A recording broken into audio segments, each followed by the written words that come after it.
میرے دشمن کی ہر چال سے واقف ہے تو، میں خود کو بچانے کی بھی طاقت نہیں رکھتی اگر تو طاقت نہ دے۔ میرا دشمن ہر وقت طاق پر بیٹھا دیکھ رہا ہے اور میں تیری منتظر ہوں مدد کے۔ تو نے دی جو مجھے زندگی وہ ایک نعمت ہے، کتنے افسانے ہیں اس چھوٹی سی زندگی کے۔ میں کیا کسی کو بتاؤں اپنی داستاں، جبکہ ہر کسی کی یہاں ہے اپنی داستاں۔ یہاں ہر کوئی صحیح ہے لیکن اگر کوئی نہیں صحیح تو بس دوسرا۔ مجھے عاجز ہونا نہیں آتا مالک، یہاں ہر کوئی دوسرے کو عاجز کرنے کی کوشش میں لگا ہوا ہے۔ کامیابی تو صرف تجھی سے ہے جڑی میرے مالک، پھر دنیا کیوں بن بیٹھی ہے حکمران ہر کسی پہ؟ تیری سلطنت میں سبھی بن بیٹھے ہیں بادشاہ، ہر کوئی کہتا ہے میں ہی ہوں تیرا مالک۔ کتنا کمزور ہے وہ بندہ، ہائے کتنا کمزور ہے وہ بندہ۔ السلام علیکم، امید کرتی ہوں آپ لوگ سب ٹھیک ہوں گے۔ جیسے کہ آپ سب نے ویڈیو کا ٹائٹل دیکھا اور آپ کو پتہ چل گیا اس ٹائٹل سے کہ آج کا ٹاپک، آج کی موٹیویشن کس سے ریلیٹڈ ہے۔ شیطان تمہارا دشمن ہے لیکن ایک کلمہ تمہیں دشمن کے وار سے بچا سکتا ہے۔ کبھی زندگی میں ایسا ہوتا ہے نا، آپ سخت کمزور پڑ جاتے ہیں اپنے حالات کے آگے، ان سے مقابلہ کرنے کی ہمت اور طاقت بھی کھو بیٹھتے ہیں، آپ کی سمجھ اور عقل سے بھی باہر ہو جاتا ہے معاملہ۔ اور اس صورت میں انسان جب بہت کمزور ہو جاتا ہے اپنے اندر، تو یہ بات شیطان بھی بہت اچھے سے جانتا ہے۔ وہ ہر وقت اس بندے کی طاق پہ بیٹھا ہے جو اپنے اندر تھوڑا سا بھی ایمان رکھتا ہے۔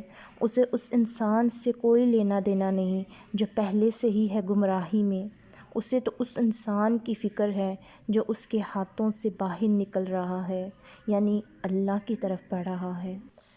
جب وہ دیکھتا ہے کہ آپ پر حالات کی کمزوریاں، جیسے آپ کی معاشی تنگی، بے روزگاری، بیماری کی حالت، دکھ اور غم، تکلیف، اولاد کی محرومی، اولاد کا نہ ہونا اور بہت سی وجوہات جو بھی کسی کی بھی زندگی میں چل رہی ہیں، ان حالتوں میں مسلسل رہنے والا انسان بے حد کمزور ہوتا چلا جا رہا ہوتا ہے، اور شیطان یہی تو چاہتا ہے کہ وہ آپ کو کمزور کر دے، لاچار کر دے، آپ کو اپنے رب سے بدگمان کر دے۔ اور یہ سب امتحان ہر کسی کی زندگی میں ضرور چل رہے ہوتے ہیں، ایسا کوئی انسان نہیں جو ان سب کیفیت میں سے کسی بھی کیفیت سے گزر نہ رہا ہو۔ اور اگر ہم اسی کیفیت سے اکیلے لڑ رہے ہیں اور اللہ کی طرف رجوع نہیں کرتے، اس سے مدد نہیں مانگتے اور بس اسی سوچ میں مبتلا ہیں کہ ہمارا کام ہو جائے بنا ہاتھ پاؤں ہلائے، تو پھر ہم واقعی ہی اسی جگہ پہ پڑے رہیں گے، کیونکہ قدرت کے قانون کے مطابق ہم اس کی بھیجی گئی آزمائش میں سے نکل ہی نہیں سکتے جب تک وہ نہ چاہے۔ اس کی چاہت کے بغیر تو کوئی پتا بھی اپنی جگہ سے ہل نہیں سکتا، پھر ہم اور ہماری آزمائشیں کیا چیز ہیں۔ اور ایسا بھی ہوتا ہے کہ اللہ کا بندہ ہو اور اللہ اسے بے یار و مددگار چھوڑ دے، وہ کوئی نہ کوئی راستہ ضرور بناتا ہے اپنے بندوں کے لیے۔ اسی راستے میں سے ایک راستہ جو آپ کی مدد کو جا سکتا ہے، وہ آپ کے ساتھ شیئر کروں کہ رسول اللہ صلی اللہ علیہ وسلم خیبر کی طرف روانہ ہوئے تو عبداللہ بن قیس حضور پاک صلی اللہ علیہ وسلم کی سواری کے پیچھے تھا۔ میں نے جب لا حول ولا قوۃ الا باللہ کہا تو آپ صلی اللہ علیہ وسلم نے سن لیا۔ آپ صلی اللہ علیہ وسلم نے فرمایا، عبداللہ بن قیس۔ میں نے کہا لبیک یا رسول اللہ۔ آپ نے فرمایا کہ کیا میں تمہیں ایک ایسا کلمہ نہ بتا دوں جو جنت کے خزانوں میں سے ایک خزانہ ہے؟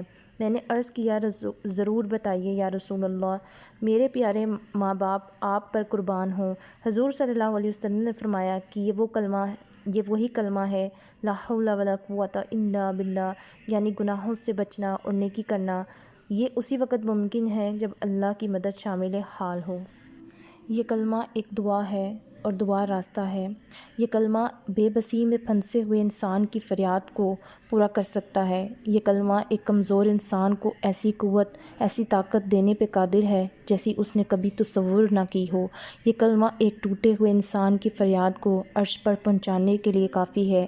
یہ کلمہ آپ کو آپ کی ہاری جنگ جیتنے میں مدد دے سکتا ہے۔ یہ کلمہ عرش کا ایک خزانہ ہے جو ہر کسی کو نہیں ملتا۔ یہ کلمہ اس بات کی گواہی دیتا ہے کہ سب سے بڑی طاقت صرف آپ کے اللہ کی ہے اور آپ اس کے کمزور بندے ہیں۔ یہ کلمہ آپ کے خالی پن کو دور کرنے میں مددگار ثابت ہوگا۔ یہ کلمہ آپ کی فریاد کو آپ کے اللہ کے سامنے رکھنے میں بھی قوت رکھتا ہے۔ یہ کلمہ آپ کی بند لبوں کی بولیاں بھی سنانے میں قادر ہے اس رب کی ذات کے آگے۔ یہ کلمہ آپ کی ذات کی نفی کرتا ہے اور آپ کے اندر اس بات کا یقین پیدا کرتا ہے کہ آپ اپنے رب کی طاقتوں، اس کی قوتوں کے آگے کچھ بھی نہیں ہیں۔ یہ کلمہ آپ کی قوتوں کو بڑھانے میں مدد کرے گا۔ یہ کلمہ آپ کو آپ کی عبادت کی طرف متوجہ کرنے میں مددگار ثابت ہوگا۔ یہ کلمہ اس بات کا بھی ثبوت ہے کہ آپ کتنے کمزور ہیں اپنے رب کے آگے، اور یہ کلمہ اس بات کو بھی ثابت کرتا ہے کہ اللہ کے سوا کوئی نہیں جو دے آپ کو آپ کے مسئلوں کا حل، آپ کی پریشانیوں کا حل۔ یہ کلمہ آپ کی توحید کو بڑھانے میں بھی بہترین ہے، کیونکہ وہی ذات واحد ہے، رب کی ذات جو ہر چیز پر قادر ہے، وہی اکیلا تمام طاقتوں کا مالک ہے۔ آپ سب بھی ضرور اس کلمے کو، اس دعا کو اپنی دعاؤں میں ضرور شامل کریں۔ امید کرتی ہوں آج کی موٹیویشن آپ سب کی زندگی میں مددگار ثابت ہو سکے۔ ملوں گی نئی موٹیویشن کے ساتھ۔ اللہ حافظ۔